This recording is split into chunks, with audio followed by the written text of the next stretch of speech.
Hello friends, எல்லாருக்கும் வணக்கங்க. கலாஸ் ரெசிபியில் இன்னைக்கு பூண்டு தொக்கு டேஸ்ட்டாக எப்படி பண்ணுறது இந்த வீடியோவில் பார்க்கலாம் வாங்க.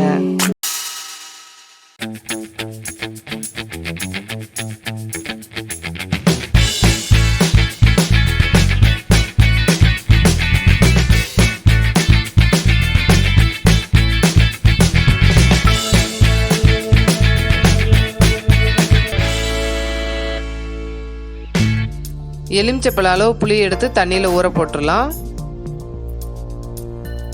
மீடியம் சைஸில் 6 முழு பூண்டு எடுத்து க்ளீன் பண்ணி எடுத்து வச்சுருக்கோம். இதில் பாதி எடுத்து மிக்சி ஜாரில் சேர்த்து பல்ஸ் மோடில் அரைச்சி எடுத்து வச்சுக்கலாம்.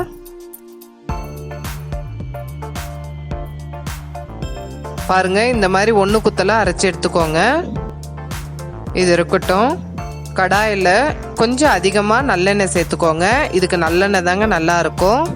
எண்ணெய் காஞ்சதுமே 1/4 டீஸ்பூன் வெந்தயம், வெந்தயம் கலர் மாறின பிறகு 1/4 டீஸ்பூன் கடுகு வெடித்த உடனே க்ளீன் பண்ணி வச்சுருக்க பாதி முழு பூண்டை எடுத்து எண்ணெயில் நல்லா வதக்கிக்கோங்க. பாருங்க, பூண்டு நல்லா வதங்கிருச்சு. இப்போ அடித்து வச்சுருக்க மீதி பாதி பூண்டை சேர்த்து அதையும் நல்லா எண்ணெயில் வதக்கிக்கோங்க.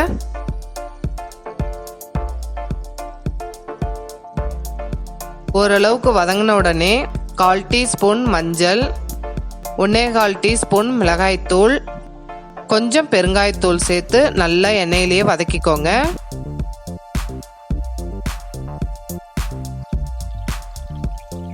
மசாலாவோட ராஸ்மல் போன பிறகு சின்ன குழிக்கரண்டியில் 1 குழிக்கரண்டி கரைச்சி வச்சிருக்க புளி தண்ணி, இதுக்கு தேவையான உப்பு சேர்த்து எண்ணெயிலேயே நல்லா வதக்கிக்கோங்க.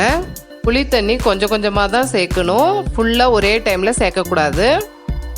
இந்த மாதிரி அப்பப்போ புளி தண்ணி சேர்த்து பூண்டு நல்லா வேகிற வரைக்கும் வதக்கி எடுத்துக்கோங்க. இது வெந்துக்கிட்டு இருக்கட்டும். அதுக்குள்ளே வெந்தயப்பொடி ரெடி பண்ணிட்டு வந்துடலாம். கடாயில் 1/2 டீஸ்பூன் வெந்தயம், 1/2 டீஸ்பூன் கடுகு சேர்த்து நல்லா வறுத்து எடுத்துக்கோங்க. வெந்தயம் கலர் சேஞ்ச் ஆகணும், கடுகு நல்லா வெடிக்கணுங்க.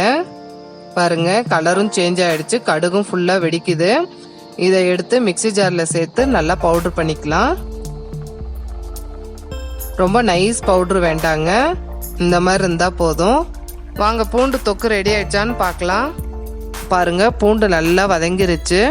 கொஞ்சம் கருவேப்பிலை, 1 டீஸ்பூன் வெல்லம் சேர்த்து நல்லா கலக்கி விட்டுக்கோங்க.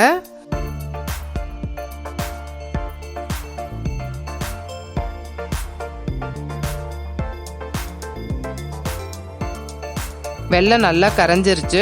இப்போ ஸ்டவ் ஆஃப் பண்ணிவிட்டு ரெடி பண்ணி வச்சுருக்க வெந்தய பவுடரை 1/2 டீஸ்பூன் சேர்த்து கலந்து விட்டுக்கோங்க. அவ்வளோதாங்க. இது ஊறுகாய் மாதிரி நீங்கள் யூஸ் பண்ணிக்கலாம். தயிர் சாதம், ரசம் சாதம், சப்பாத்தி எல்லாத்துக்குமே ரொம்ப நல்லா இருக்குங்க. இது ஃப்ரிட்ஜில் வச்சு நீங்கள் மாதக்கணக்கில் வச்சுக்கலாம். இதை ட்ரை பண்ணி பார்த்துட்டு உங்களுடைய கமெண்ட்ஸை எனக்கு ஷேர் பண்ணுங்கள். இந்த வீடியோ உங்களுக்கு பிடிச்சிருந்ததுன்னா கலாஸ் ரெசிபிக்கு சப்ஸ்கிரைப் பண்ணுங்கள். பெல் ஐக்கானை கிளிக் பண்ண மறந்துடாதீங்க.